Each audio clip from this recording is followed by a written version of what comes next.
966. This is the 966, episode 107. Mr. Richard Wilson. How you Hello. doing? I'm doing well. The rare solo Lucian Richard enterprise. I know, we haven't done one of these. Joint. A JV, yes, Yeah. with our Saudi subsidiary. We have not done this in a while, just you and me. It's been a few months, actually, because we've had so many amazing guests, and we have so many amazing guests coming up in the next few weeks and months that actually, a little breather, not too bad, at least for us. It helps. Exactly right. I mean, we're booked into the end of November now, and it has been a great run. You're traveling. We got to do this every now and then. So, and it's kind of nice just to yab with you. Indeed, and it was sort of a busy week. Oh yeah, news-wise, so there'll be plenty to talk about. We will be getting to the crisis and the war in Gaza, and the war declared by Israel in Gaza this week in just a few moments. We're also going to be talking about an interview that Karim Benzema gave recently to the media arm of the Saudi Pro League, which I thought was really interesting as well. And we're going to have a Yella segment that's kind of jam-packed full of stuff. So we will have a busy, fun episode here. And some heavy episode as well, but definitely not a vacation episode, day at the beach kind of thing. So no rest for the weary. And yes, I did get in very late last night, super delayed from Geneva, like a 6-hour delay. Which you were on the tarmac? For 3 hours, which was like, and then there was a 3-hour delay right out of the gate. So it was just like, okay. So anyway. That's so tough on the back end because you're just, you're already anticipating getting home to see Sophie and the kids. Yep. And then, sorry, let's not relive that. Sorry. No, it's okay. But the I could feel the disappointment on the other side when it was just like, not only am I going to be late, I'm going to be so late that you will probably be gone when I get back. So anyway, but we're here and we're alive and kicking. It was a great trip. And Richard, we just talked about this before we kicked off here. I want to talk a little bit about Al Ula. Had an awesome 2 days there with Abdurrahman Al Gaban, our friend, and it was just super fun. And we kind of did it all. But I'll save that for first of all, Instagram and LinkedIn. I'm going to share some pics there as well. But then we'll talk about it in a later episode because I wanted to follow on your really awesome one big thing when you went to Al Ula a few months ago.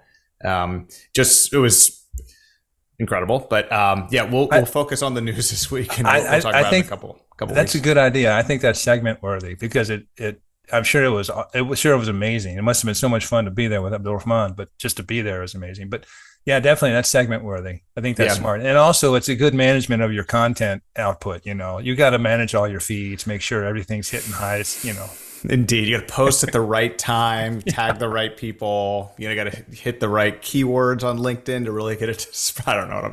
Actually, that's all that's fake. Told you, your stuff is great. I told you, after I visited Al Ula, I did an Instagram, and it was such a out of touch old thing. It was too long. There was no design to it. It was just sort of throwing things on and a video here in the old town, this and that, mostly me going, oh my goodness, this is amazing. It's completely useless. I think my kids looked at it maybe, but I'm pretty sure, I'm quite confident you can do a more polished product than what I did. Well, if it, I didn't see it. I follow you on Instagram, so I don't know why I didn't see it. So, there you go. Maybe the algorithm is just like, I don't know if we can push this out. This is like, you probably would. Illusion's already heard this. He doesn't need to see it. Well, it was just, first of all, as you know, the place is made for Instagram. Like so we'll save it. But mind blowing. And it's one of those things where you have this impression going in, and you're like, all right, expectations are high. And then they get blown away. It's one of the best feelings in life to have that. So it definitely overperforms. It really is amazing. And on the Instagram, it was funny because I did a few tours, so I was with a group. They were never big. And as I mentioned, they're well run, but I think on every one of them, there was one or two young Saudi women who would peel off and do a picture, with the flowing hair and the back, this is, they're in the middle of a sort of geological amazing thing, but they're doing these pictures and poses and stuff. So Hmm. yes, I'm out Yeah. of touch. Yeah. It's like an influencer's dream. And it was crazy. And it was really good to have it in the middle of a trip because it was very, very, very relaxing. It was a full on reset, which was just so awesome. So yeah, okay. So All right, yeah, yeah, it's yeah. All hard to right, not talk yeah, about it because sorry, it was so cool. sorry. No, no, not at all, not at all. But yeah, so we'll save it and let's jump right into it this week, episode 107. We've got lots to talk about, of course. So, Richard, what is your one big thing? I already know what it is, but It's a what's your one hard big thing one. this week? It's a It's hard a one. hard one. Yeah. And it's not, when you and I talked about it, I felt like we have a responsibility to talk about it, but it's such a drastic, hard news story. But I will say, I mentioned this today when we were communicating. The Sustic Review doesn't just do Saudi. And this week, in the aftermath of attack by Hamas on Israel, just a tremendous resource. The Sustic Review. I mean, every day there's a collection on the region and that sort of thing, and it's obviously been very heavy on that event and the aftermath. So it's really a great resource. So let's recap, as if anybody needs to know. The Palestinian Islamic Resistance Movement, Hamas, launched an attack on Israel October 7th. That really was unprecedented in its ferocity, scale, and violence. And as of Wednesday, yesterday, the death toll in Israel had surpassed 1,200, many more bodies to count. Another 2,900 people injured in Israel. Among the dead are at least 14 American citizens. Undetermined number of Americans have been taken hostage by Hamas. At least 100 Israeli citizens and soldiers being held hostage. An estimated 2,200 rockets were fired towards southern and central Israel, including Tel Aviv and Jerusalem, by Hamas. That's according to IDF. Hamas claimed they fired 5,000. Sort of horrific, and we've all seen the pictures and the footage and stuff, and it's notable for the brutality of it, notable for the targets, which were mostly civilians, very ISIS-like in many ways. And as you mentioned earlier, Israel has declared war on Gaza, and the retaliation has begun in earnest. There's significant bombing. There's we could quote numbers of people who were going to die in this, but it's going to change every day and go up every day. And Gaza, quite possibly might be leveled, or significant parts of it. And I think if you read the Sustic Review, we've included any number of analyses, commentary, reporting, and many people who listen to this show would have read it on themselves, not Sustic Review, but other reporting. And there's a lot of opinions. There's a lot of commentary. Obviously, there's a lot of surprise. I don't think we can rehash all the opinions here on why now, how did this happen. We can speculate on what comes next. We've already seen the beginnings of what comes next. And obviously, the United States has swung in very strongly behind Israel, as have a lot of other countries. So let's talk about this. And I want to talk a little bit about Gaza. I want to talk a little bit about the surprise. And let's talk about just the numbers in Gaza. Half of Gaza's population is under the age of 19. Gaza's population is about 2.3 million. Half is under the age of 19. Since 2007, Israel has imposed an air, land, and sea blockade on the Gaza Strip. A move they said was necessary, I believe necessary, to prevent Hamas attacks on the country. So 16 years of a blockade and a ban on imports and exports obviously have crippled the economy. And the unemployment rate in Gaza is 40%, above 40%. More than 65% of the population is under the poverty line. And 63% of Gazans are deemed food insecure. Between 2008 and 2023, Israeli airstrikes killed more than 6,400 Palestinians in occupied territories, 5,300 of those in Gaza. is according to UN. Over that same period, Israel suffered 308 fatalities. And let me just, of late, as we've seen, there's been an uptick in army-enabled attacks on villages throughout the West Bank by settler auxiliaries, increasing incursions by prominent Israeli politicians and settler groups in the Haram al-Sharif and Jerusalem's Old City. Some of these done in this explicit support of formal annexation. And speaking last month at the UN General Assembly, Prime Minister Benjamin Netanyahu displayed a map that showed both the West Bank and Gaza Strip as part of Israel. And so the point of this little discursion is not to justify anything. The point of this is really to suggest that none of us should be surprised that this circumstance in Gaza has been there for not only for the last, since 2007, but many years before, and that you have a very young, disenfranchised, jobless for the most part population that deeply resents Israel and its policies, deeply resents how it's portrayed in the world. And I guess the point being is as surprising and brutal as this attack was, the fundamentals of the search of the situation suggest that it was going to happen and that you can't get away with. And that's sort of where I want to go with this.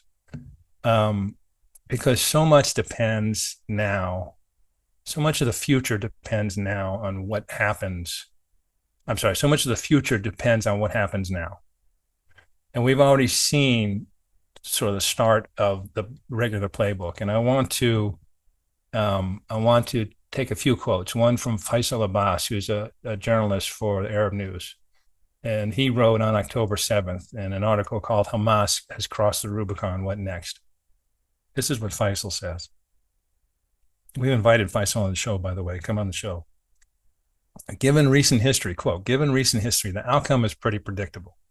Israel will say it has the right to defend itself, declare a full-scale war, and inflict the maximum pain possible in retaliation. Hamas will declare the outcome, no matter what it is, a victory. Many Palestinians will celebrate the unprecedented early success. Shortly after, the same Palestinians will suffer the devastating consequences at the hands, tanks, and aircraft of the Israeli army. After that, Arab countries, namely the GCC, will come to the rescue and help rebuild Gaza, unquote. So that's a leading Saudi journalist. A leading American journalist, we all know, Robert Friedman, wrote for the New York Times in an article called Israel Has Never Needed to Be Smarter Than in This Moment. He notes, quote, I believe one reason Hamas not only launched its assault now, but also seemingly ordered it to be as murderous as possible was to trigger an Israeli overreaction. Like the invasion of Gaza Strip, that would lead to massive Palestinian civilian casualties. In that way, force Saudi Arabia to back away from the U.S. brokered deal now in discussion to promote normalization between Riyadh and the Jewish state, as well as to force the UAE, Bahrain, and Morocco, which were part of the Abraham Accords, to take a step back from Israel. And then he goes on to talk, what Israel's worst enemies, Hamas and Iran, want is for Israel to invade Gaza and get enmeshed in a strategic overreach there that would make America's entanglement in Fallujah look like a children's birthday party. Hamas and Iran absolutely do not want Israel to refrain from going into Gaza very deep or long, unquote. And this is the point. This is my one big thing. One of the things that Saudi Arabia has been trying to do, Mohammed bin Salman, since January 2021, is a different approach, a diplomatic approach, an inclusive regional approach that de-escalates conflicts. I think most of the conversation after this attack by Hamas about, the Saudi-Israeli normalization process being derailed, I think it misses the point. I don't know where Saudi Arabia was on this. I think Saudi Arabia was taking this process as far as it would go in a natural conclusion, but Saudi Arabia specifically stated many times that we're not going to do this unless there's serious and meaningful progress with regard to the Palestinians and their right to a state, or some self-governing entity. And specifically, there's an interesting quote here from the Saudi Foreign Ministry, and it specifically says that the kingdom, quote, repeated warning of the dangers of the explosion of the situation as a result of the occupation, the deprivation of the Palestinian people of their legitimate rights, and the repetition of systematic provocations against its sanctities, unquote. So we have a playbook here, but the playbook is mostly beneficial to Iran, Hamas, and other extremist groups. It's not beneficial to Saudi Arabia or Israel in the long run. And the issue here now is, after all the bloodshed that is about to come, and we don't know if it's going to expand. We don't know what Hezbollah is going to do. We don't know what Iranian proxies in Syria will do. But if it can be, after what happens, my sincere hope is that the playbook is thrown out, because the playbook is, to this juncture, has been an Israeli unwillingness to really come to any kind of equitable or lasting solution to the problem. And obviously they're dealing with, terrorist organizations. Hamas is a terrorist organization that does not want Israel to exist. So it's not like they're dealing with nobody. These are very malevolent, violent entities that want to see Israel removed. So it's not that simple. But the point is what this attack did was sort of reaffirm what everybody knows, is that this unsustainable situation. And Israel can't reasonably hope to have normalization within the region with key GC states and other states until this is resolved meaningfully and equitably. Saudi Arabia has tried to, is trying to be diplomatic about this. It's talking, Mohammed bin Salman talks a lot about civilian casualties and trying to protect civilians. But, out there on the table, as we know, is the Arab Peace Initiative, first mooted in 2002. And it's the working framework. And it's pretty simple, in return from normalization, return to 1967 borders with the understanding that there'd be some swaps to make that, and reach some sort of accommodation on Palestinian refugees with the understanding that realistically they're not all coming back, but maybe some can come back. But some, it's there. There's a framework. The hope here, as awful as this is, for everybody concerned, and that's, Palestinians and Israelis in particular, is that in the aftermath, there's an understanding that the existing playbook, that has been applied for 50 plus years, will not get anybody where they want to get either the Palestinians or the Israelis.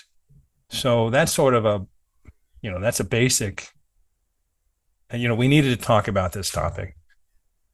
We can't get into all the opinions or the right and the wrong of it, but, my hope is that it's a death knell for the business as usual, that the United States in particular should urge its Israeli partner and ally to not think tactically, but strategically, and what's best for it in the long run. And of course, that's going to be hard to do with Iran sort of poking and prodding and extremists out there. But we have to move on to a different playbook.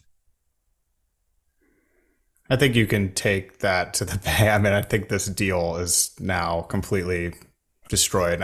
You saw the Biden administration, some officials come out and say that they're still hoping for some sort of deal to happen between Saudi Arabia and Israel. I think that is at least put into the freezer for months, if not longer, if not completely dead. And I think this is good, because look, we talked before the show, Richard, about this topic.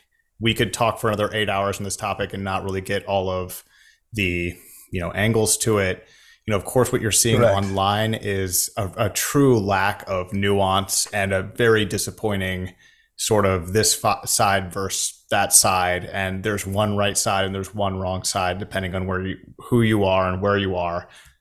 And it's tough because it's like, how can we fairly weigh in on something so meaningful to millions of people? And for me, I'm so personally so distant from this situation, for which I feel so enormously fortunate.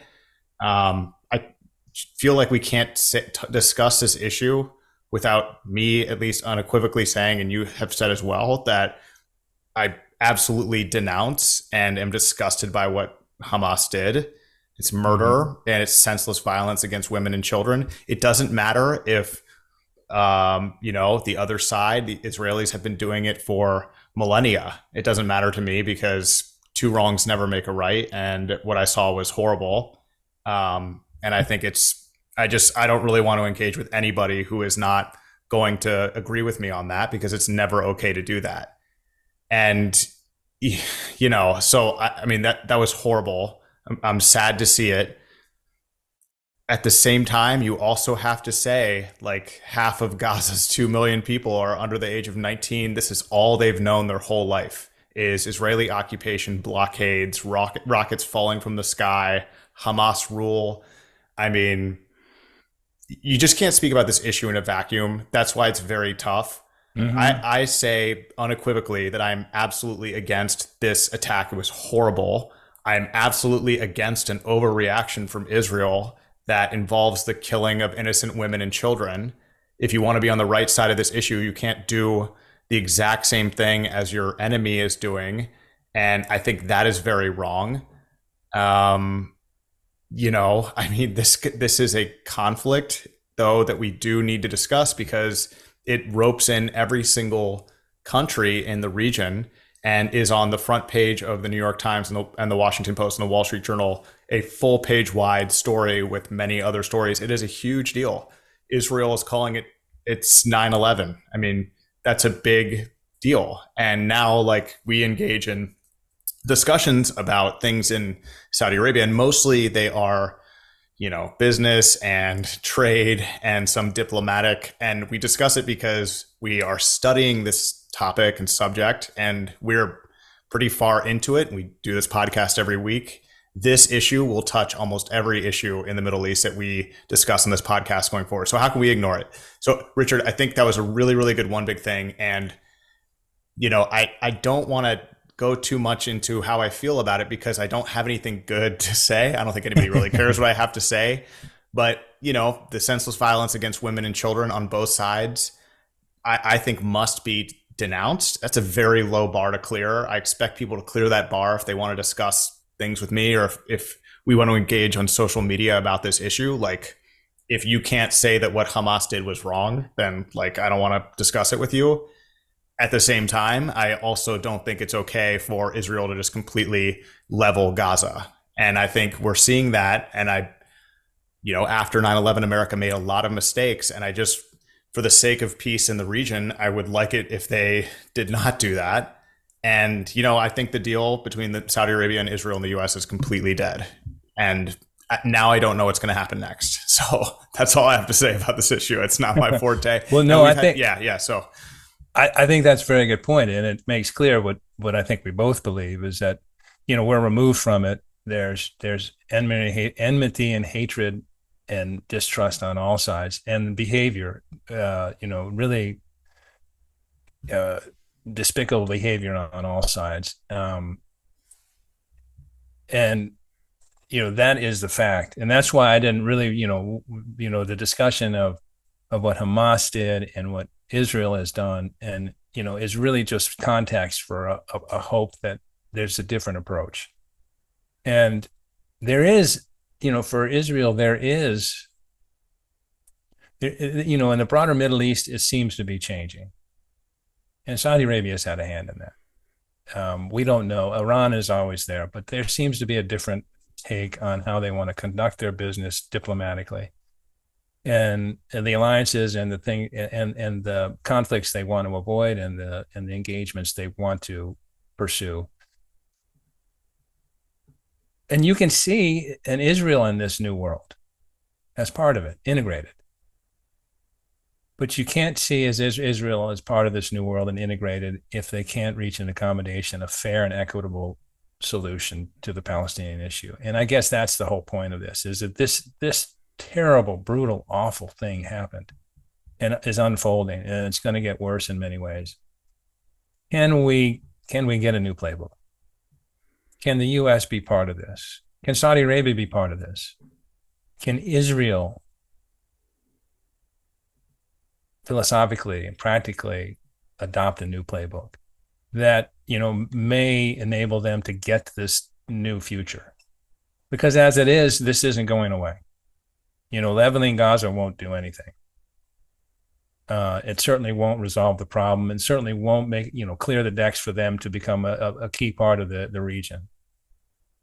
So I'm an eternal optimist. This horrible, horrible thing, maybe something good comes out of it in terms of the way people approach the problem. Yeah, maybe. And then also, and I feel like I'm an optimist as well, but maybe also that a complete overreaction is just going to create a whole new generation of extremists who already are living in a completely isolated area with no power and water. And then airstrikes come in for something they had nothing to do with, and 100%. kill some of their family members. And it's like, it's hard to even put myself in their shoes, but I can only imagine the enormous frustration that they would feel. And such is the challenge with responding to terrorism attacks, and has been sort of well known for decades about, if you kill innocent people, you're going to harden them against you. And it's so like this whole thing is so sad, and all I want it to do is be resolved, and it just seems to be getting worse by the minute. And I feel so I personally, I express my sympathy not just for the Israelis who were, and the living Israelis who suffered and survived this attack, family members of those who were dead, but also Jews around the world, because this is not their first experience with something so horrible, like almost a genocide, just a complete targeting of Jews. And so my heart goes out to them. I'm thinking about them. I feel some of my best friends are Jewish, and some of my best friends are Arab, and some of my best friends, sympathize so closely with the Palestinian cause because they feel the exact same way. This is the one true, very, very tough diplomatic challenge that just seems like it's not getting any better. And for the longest time, we had this really optimistic feeling like, hey, Saudi Arabia and Israel might normalize relations and the U.S. would broker it. It was too good to be true. So, it was, and we had our questions about it anyway. But this does that, and I would add your feelings for both sides. I mean, the other thing that we've learned is occupation debases both the occupier and the occupied. Yeah. No matter what, you cannot get away from it. No matter how sincere your motivations or how necessary the reasons seem, it debases everybody involved, and it's not going to get better. Yeah. So again, and the reason why we're talking about this is not because this is the subject of the podcast, but this will touch every subject we do on this podcast in one way or another. So, but I want there isn't there where this is the 966 is about Saudi Arabia. I will say this. We're talking specifically about the agony and the pain and the tremendous sadness experienced by both Palestinians and Israelis today. There are players in the region that want something different. And I guarantee you that, and I think increasingly Saudi Arabia is one of those players. And I think it's an important addition to the team that wants to see a new future. We'll see where the U.S. comes in on this, and we'll see if it's even possible or even something that can get on the table to be discussed. But, this is the 966 podcast. Saudi Arabia is actually enmeshed in all of this. Wherever they were on in normalization with Israel, that's put to the side for a long time, but they had questions anyway. And they had questions for this very reason, because there's an immutable problem right at the core of it all. And, that problem has to be addressed. Yep. No, I feel no, bad doing a one big thing because it's no. like, Well, this is hard because you and I both. It's both a difficult topic. It's a touchy topic, and that's why. And I like your additions, and that has nothing to do with taking sides. It has everything to do with hoping that there might be a new approach. right. And this is, as a podcast, as there we can't be a news source for this. We can't be CNN International. Right. We're not going to have a 966 rep on the ground in Gaza giving us reporting, right? So we're kind of we're analyzing the media, and then we, as people that are doing a podcast in Saudi Arabia, provide some opinions. But we're Americans doing this, and that it's actually part of our secret sauce because we have this sort of long view of Saudi Arabia that we've been doing this for so long. We're not, as you say, we're not like experts, but I mean, we do spend a lot of time on this. And so it's just, yeah, I mean, like we can't really there are podcasts on this, and, we've had people that are experts on this topic on the podcast, and we'll have more. John Alterman has been giving really good interviews recently. Mm-hmm. Dr. Abdulaziz Al-Ghashayyan. I mean, we've had some people that are experts on the issue. And so anyway, so we will at some point in the future, but it just, we have to weigh in. Otherwise it's just like the elephant in the room. We just completely don't talk about it. Well, my one big thing is significantly lighter. Yeah, good. Bring it on. Benzema. Excellent. And we love this topic. Yeah. So hopefully I'm even pronouncing it correctly, but anyway, we're moving on to Benzema. So Benzema is, of course, if you don't dare visit Jeddah, by the way, in Saudi Arabia without knowing this full well, Benzema is the striker for Jeddah's Al Ittihad. He signed a 3-year deal. He's a 2-time Ballon d'Or winner. So he's one of the best football players in the world, bar none. 35-year-old. Jeddah, by the way, Richard, we discussed this in a previous episode. Al Ittihad was founded in 1927. That's kind of amazing. And every time I see that, I'm like, that's kind of insane. Yeah. So it's the oldest. It's the oldest. Yeah. And there is a very, very strong fan base for Saudi Arabia, for Al Ittihad, not just in Jeddah, but across Saudi Arabia, which is really kind of cool to see. Like I had a Uber driver in Al Khobar who was like, Al Ittihad. And I was just like, let's see the other side of the country. He's like, yep, but Benzema. So anyway, huge fan base, huge club. Benzema gave an interview, and this is my one big thing because I thought it was pretty interesting what he said in this interview to the media arm of the Saudi Pro League. He said, so he's now in Saudi Arabia playing. He said that he joined Al Ittihad, and this was in the interview, this summer because he always wanted to live in Saudi Arabia and, quote, help Saudi football grow. That is not something you're going to hear a lot of these other global football superstars say ever in interviews. I mean, the tactful ones will say, I'm excited about this opportunity. They won't mention the massive paychecks they're getting. But Benzema really took a different tact with this. He said, I joined Al Ittihad this summer, wanted to help Saudi football grow.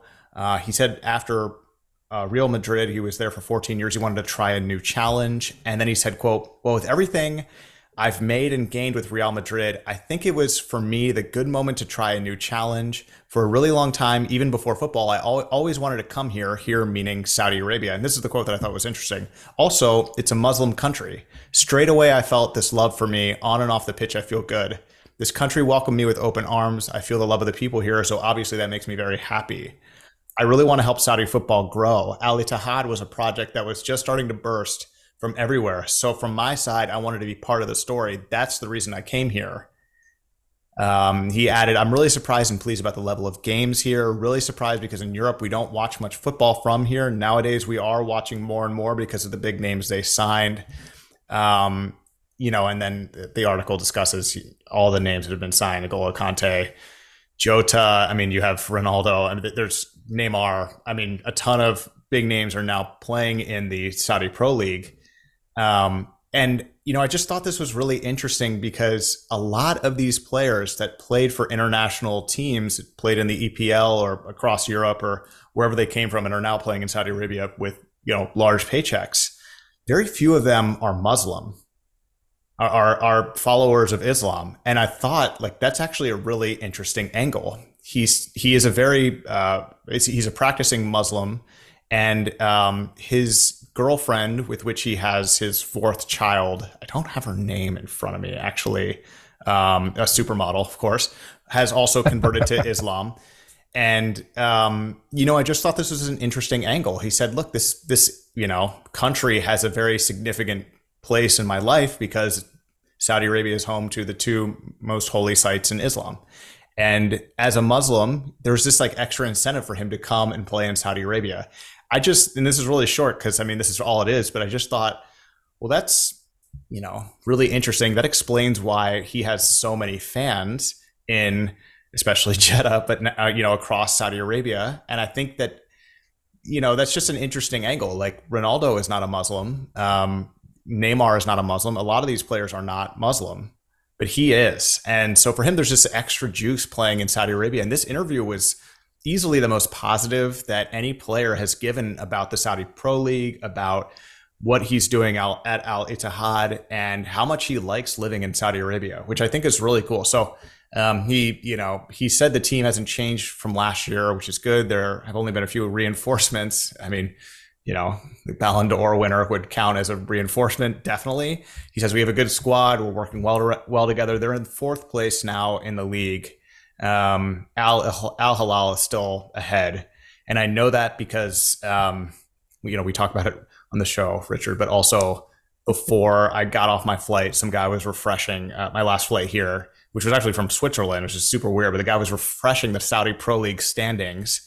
I guess they were playing a game, and I kept seeing Al Hilal at the top. I felt really bad for looking over his shoulder, but I was like, why is this guy looking? That's interesting. You would just randomly see that. So yeah, Al Hilal is in top place, but just interesting. Good for Benzema. This interview was very, very, the first such very positive interview about this league, which is actually really taking off. And just the last thing to add to this was just in Saudi Arabia for about 10 days. And on the nights in which games were played, the streets were noticeably quieter when games were on, and games were being played in virtually every restaurant. Every restaurant seemed to have some sort of setup, a big TV or a projection screen, and like streets were quiet during games. The Saudi Pro League is enormously popular in Saudi Arabia, and we know that, but just like seeing it, I was like, whoa, that's almost like the Super Bowl every single weekend where people are just not doing anything else but watching Pro League. So anyway, cool interview. You can check that out. It's an ESPN.com link. And I think the video is also linked to that. So just really, really, really interesting stuff. I love that. And I don't have a lot to add. He's, everybody has their own reasons. And we've gone pretty deep into the Saudi Pro League in terms of even the demographics. He's 35, but the average age of the transfers was 27.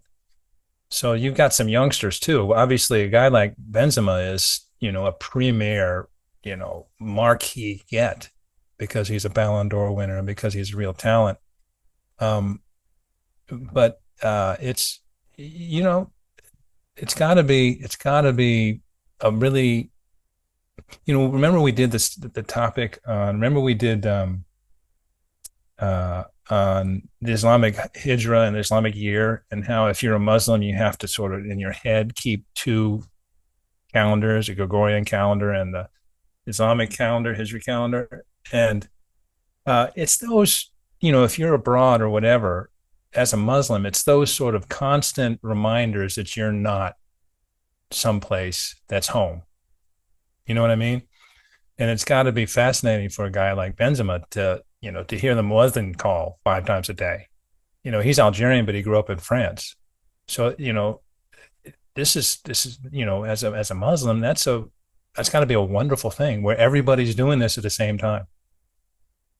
Yeah, he's like, this is sure. You don't need to write me this big of a check to come here. I actually really want to. No, but I'll don't take know it. that. No problem. Yeah. Special week this week, Richard. No interview. We'll be back with interviews for the next several months. So don't get used to this, but let's jump right into Yalla. Saudi in a minute. By the way, I should just note, as you know, I was with Al Rahman Al Kaban this week and last weekend in Al Ula, and whenever I said Yalla, like, all right, yeah, well, let's go after lunch to go to see something, he'd be like, Saudi in the minute. I'm like, wow, what? Oh yeah, the podcast. That's right. Excellent. Excellent. We're conditioning. We're conditioning all our listeners, so they have to put up with our nonsense. Indeed. Yellow number one, as Saudi Arabia's ongoing efforts to enhance its business environment, the Ministry of Investment has developed a mechanism to grant premium residency to executives based at regional headquarters. Furthermore, the Investment Ministry is working closely with the Ministry of Human Resources and Social Development to implement incentives for employees at regional headquarters. These incentives include granting visas based on the company's requirements, enabling spouses under the family residency to work, and extending the age limit for dependents allowed to stay with regional headquarters employees to 25 years. Yeah, much needed reforms. I mean, much needed new rules if they want to compete with Dubai. Like, this is good. This is very good. And they need to keep pushing ahead with some of these reforms and some of these changes, and continue to open Saudi Arabia up if it wants to compete with Dubai for the regional HQ stuff. And so this is very good. It's hard, like, because Dubai is just so global, and it's so, these things are granted and given in Dubai, right? And there's also alcohol, and there's sort of a more concentrated downtown in Dubai versus Riyadh. So this is very good for Saudi Arabia to move ahead with things like this, to move ahead with other reforms, make it easier as they have to get in and out of the country. I mean, again, as you know, just getting in and out right now of Saudi Arabia is so easy and streamlined. It's impressive. It's easier than getting in and out of the US as a visitor, at least for me. So more of this stuff for Saudi Arabia to compete, because this is very good. Well, and this is actually an inadvertent teaser for our guest next week. Yes. Stay tuned. No, we're having our next episode is we're having a wonderful guest from Frontier View on the regional HQ program. Mm-hmm. So I'm really looking forward to that, because we have lots of questions about that, and there's lots of questions about it, where it is, and that sort of thing. So this is good news, and this is also a certain self-awareness in terms of Saudi Arabia, and that you have to. There's a lot of factors involved in making a choice, and certainly this one, as simple as a recent one that allowed you to use whatever driver's license you had for a year. So if I have a U.S. driver's license and I move to Saudi Arabia, I can drive on my U.S. driver's license for a year. I don't have to immediately go down and get a new driver's license or pass a test or whatever. All these things, little things, big things, make it easier if this is the choice you're going to make. Mm-hmm. And as we discussed, I can do that. I'm not going to do that. Yes, exactly. Yellow number two. The Public Investment Fund of Saudi Arabia and Saudi Electricity Company on Sunday launched a company to develop electric vehicle charging infrastructure in the kingdom. According to an official statement, the Electric Vehicle Infrastructure Company, which will, quote, establish its presence in more than 1,000 locations, installing over 5,000 fast chargers by 2030 in cities across Saudi Arabia, end quote. The Sovereign Wealth Fund will own a 75% stake in the company, while the SEC will hold the remaining 25% stake. Another loss leader, in the industry. I mean, what's your, in terms of an electric vehicle, what are the disincentives for you? Well, let's say if we could buy an electric vehicle. I mean, for me, it's range. I have, my daughter's, 500 miles away at school. My son up until recently has been 580 miles away. You know what I mean? It concerns me. And so, and what do we have? I think in the US, we have something like over 160,000 EV chargers around the country. It's something that needs to be available if you're going to promote the sector and have any kind of growth in terms of EVs. And this is very PIF-ish to say, all right, we'll just take the lead on this and we'll get it started. Yeah. One of my disincentives is that a lot of times the charging for electric vehicles is actually powered by coal or oil. So it's not really like helpful for the environment if you get down to it. Right. And so like, I'd love an electric car, especially lucid.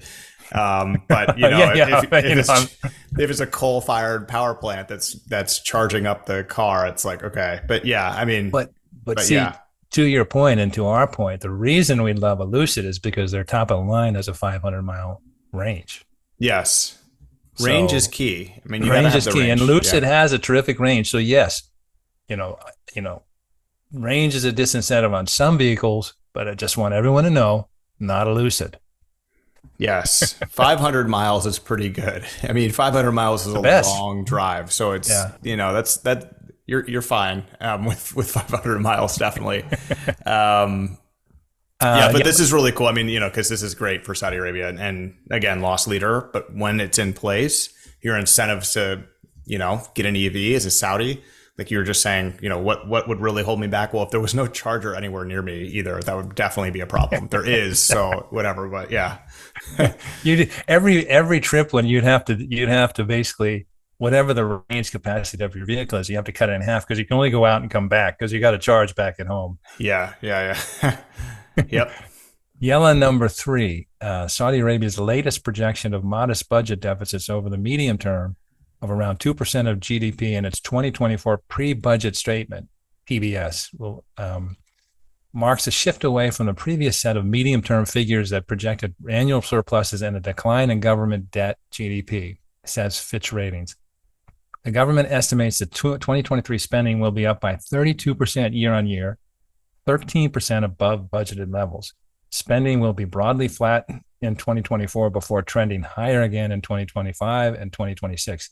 These numbers are well in excess of previous medium-term projections in the 2023 budget that envisioned annual surpluses. 2025 spending will be 15% higher than previous planned. This policy recalibration reflects the decision to make more use of the kingdom's fiscal space to support strong non-oil economic growth and press ahead with economic and social priorities under the Vision 2030 Strategic Development Plan.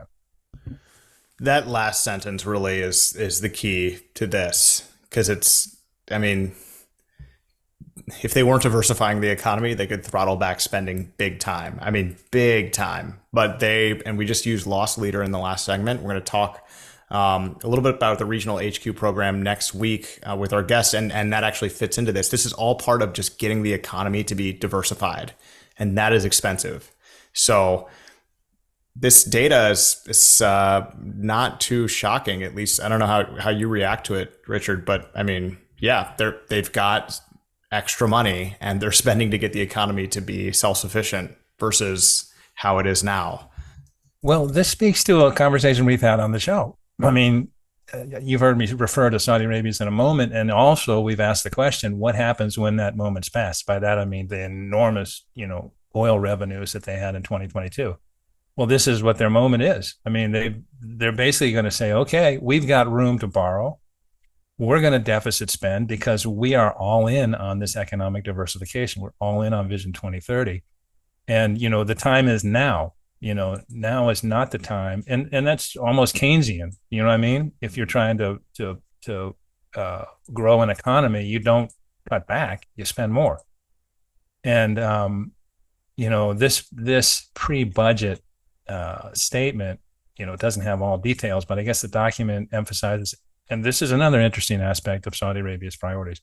It emphasizes education, healthcare, and the environment as priorities. And the full 2024 budget will, get into wages and subsidies and that sort of thing. But to me, this is a great sign because this answers my question. What are you going to do when the revenues decline?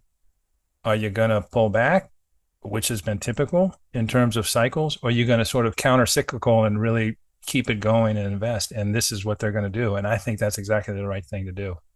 The time is now.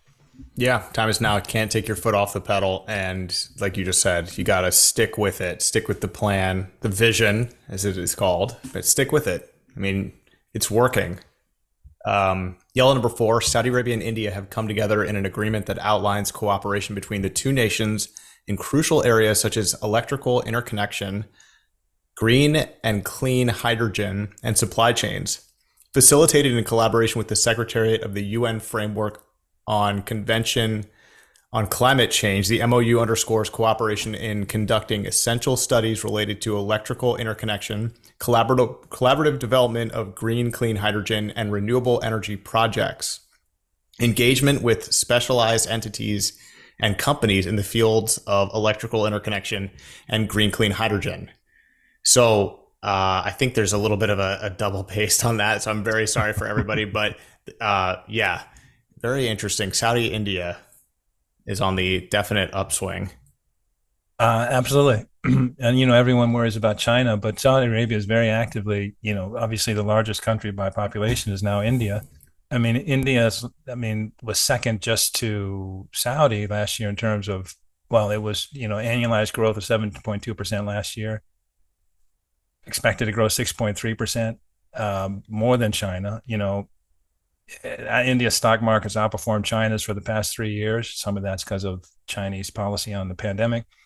But the point being is that this is a major market that Saudi Arabia is going hard to cultivate and grow and tie in. And, we're not even talking about the India, Middle East, Europe corridor proposal. But again, and this is why this is now we know after the one big thing, but discussions about the political advantages of an Israeli-Saudi normalization to the U.S., how somehow Saudi Arabia will be brought back under the U.S. umbrella. We're silly. Saudi Arabia is not going to give up these tremendously important economic ties to Asia, India as an example, China as an example, on and on. Do you know what I mean? That's not what Saudi Arabia is looking at it for that side. They were looking to lock in a strong, long-lasting relationship with Saudi Arabia. With the U.S., as well as to complement what they're doing elsewhere, not to replace it. So anyway, this is really interesting, and we put it in there because of that. India's coming on strong. Yeah. Nor should we as Americans expect that of Saudi Arabia if we want Saudis to have, if we're looking after Saudi Arabia's best interest. I should just add, because this is good. This is good for them. We shouldn't want a relationship with any other country where we are the significantly bigger brother and we demand everything. It's like, but doesn't necessarily benefit us and has enormously high costs. So for Saudi Arabia to find a position in the region that is beneficial to itself strengthens the United States if you take that view. Spot on. But the problem is old habits die hard. Sure. And, yes. I think, Saudi Arabia has rethought its future and its relationships. We need to do the same thing. I think we're in the process of doing it, but it's their old habits do die hard. Indeed, especially for old Uncle Sam in the region. Yellow number 5. According to OAG, Saudi Arabia has around 7.8 million tourists during the first quarter of this year. The results of the nation's highest quarterly performance, representing a 64% increase compared to the same period pre-pandemic. The World Tourism Organization ranked Saudi Arabia 13th worldwide for receiving international tourists last year. Saudia, the largest airline in the country, appropriately carries the most capacity at more than 40%. Flyadil and Flynas follow after, sharing about 25%. Inbound capacity from within the Middle East remains highest, where it has grown by 23% since 2019. This represents 80% of all international capacity. And the second biggest market after the Middle East is Asia Pacific, which has grown by almost a quarter and represents 10% of KSA's international capacity. You can see this over there if you see it. The airport's busier. The hotels are 2x what they used to be a few years ago. The traffic is getting out of control. People are going to restaurants that are just opening up and are completely crowded and you need a reservation.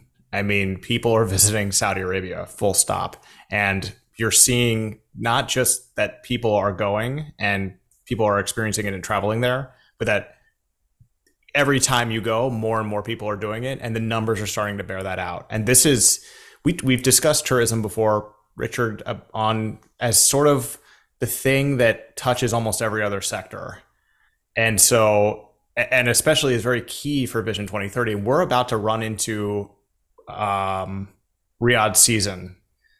So we may get a huge bump here in the fourth quarter for people that are going to go in. you also have a football league that is starting to attract people to come visit from the region because they're some of the best superstars in the world are playing there. So like good on them for this. This has been a goal and they have hit it. And now they've elevated their goal to 150 million tourists by 2030 because they think they're going to easily meet the previous goal, 100 million, way before that. Good on them. You love to see it, as they say. 100%. And one of the interesting things, this OAG report was interesting and had some good data. But in 2023, for the first time, international capacity surpassed domestic capacity, which is another telling thing about what they're trying to do and the progress they're making. Mm-hmm. Got to see more Americans going there as well. It's a lag. flip. Yeah, we lag. Yeah, and they're really trying to make it easier for the Chinese. They see the Chinese as a really key tourism market.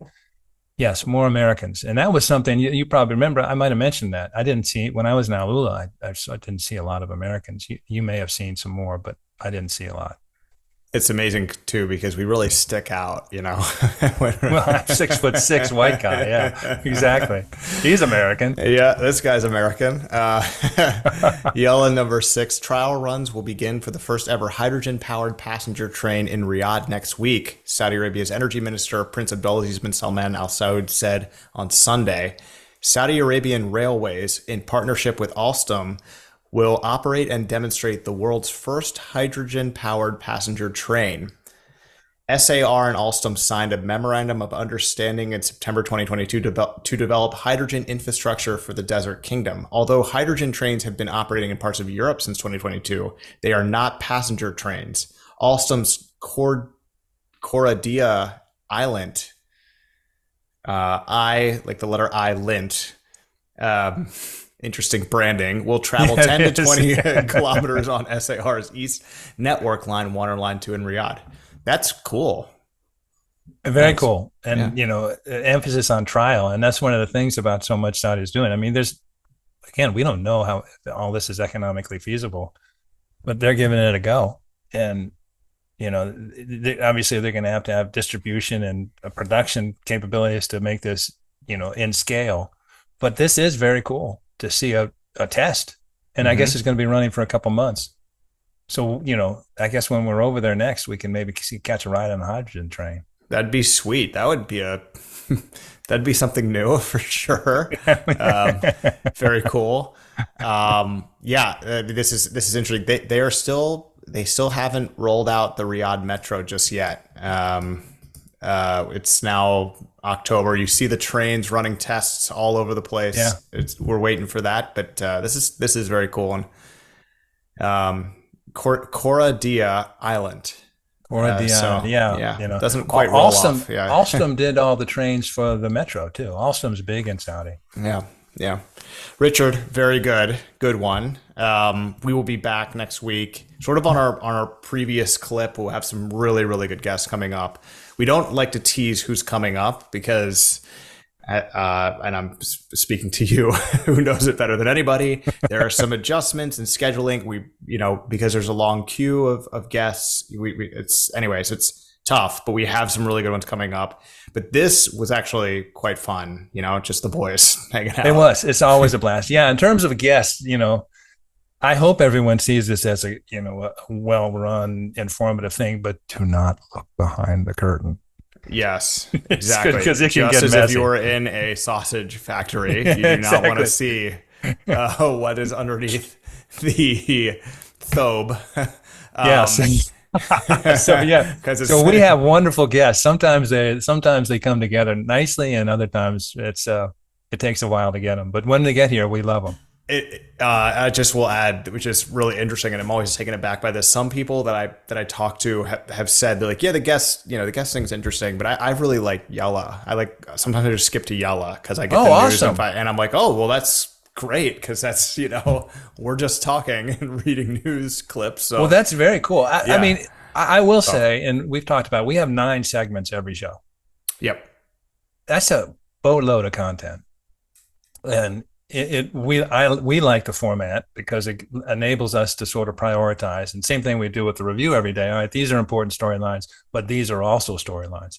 Mm-hmm. And it really gives us an opportunity to cover the field as well as you can cover the field, since it's a huge field and it's moving.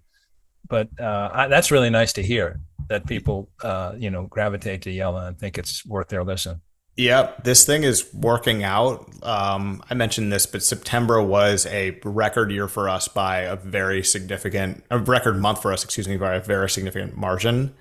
And it kind of follows on a trend that is going straight up. If you look at the graph of total listeners, it's like in one direction it's up, but September was a big old jolt.